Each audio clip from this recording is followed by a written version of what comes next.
नमस्कार मित्रांनो, स्वागत आहे तुमचं ट्रेडर कन्सेप्टमध्ये. जर तुम्ही ऑप्शन बायर असाल तर तुम्हाला येत्या काही दिवसांमध्ये काही जे चेंजेस होणार आहे मार्केटमध्ये, तर त्याबद्दल तुम्हाला थोडी माहिती असणं गरजेची आहे. तर आपण विंडोवर जे आहे ते मूव्ह होऊया. येत्या 24 डिसेंबर पासून राईट. सो मार्केटमध्ये बदल होत आहे, तर हे तुम्हाला माहीत असणं खूप गरजेचे आहे. बघा, इथं तुम्ही बघू शकता की 24 डिसेंबर पासून बँक निफ्टी याची जी लॉट साईज आहे ही 15ची जी आहे पहिली होती, तर ती किती होणार आहे? तर ती 30 होताना दिसणार आहे, राईट.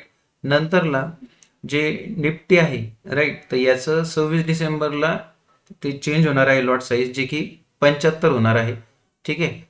ह्या पद्धतीमध्ये 25ची किती होणार आहे तर 75. आणि 27 डिसेंबरला सेन्सेक्स, राईट, ज्याची लॉट साईज जी 10 होती, तर ती किती होणार आहे? 20 होणार आहे. ठीक आहे. तर आज आहे 22 डिसेंबर, राईट. नंतरला परवाच्या सेशनमध्ये म्हणजे मंगळवारी हे चेंजेस होणार आहे. पहिले बँक निफ्टीमध्ये, नंतरला 26 डिसेंबरला म्हणजेच गुरुवारी हे निफ्टीमध्ये होतील.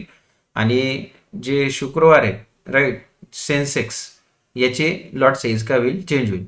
सो हे 20 नोव्हेंबरला चालू होतं पहिले, पण काही कारणास्तव यांनी ते अपग्रेड केलं नाही, राईट. त्यामुळे बरेच जण कन्फ्युजनमध्ये होते.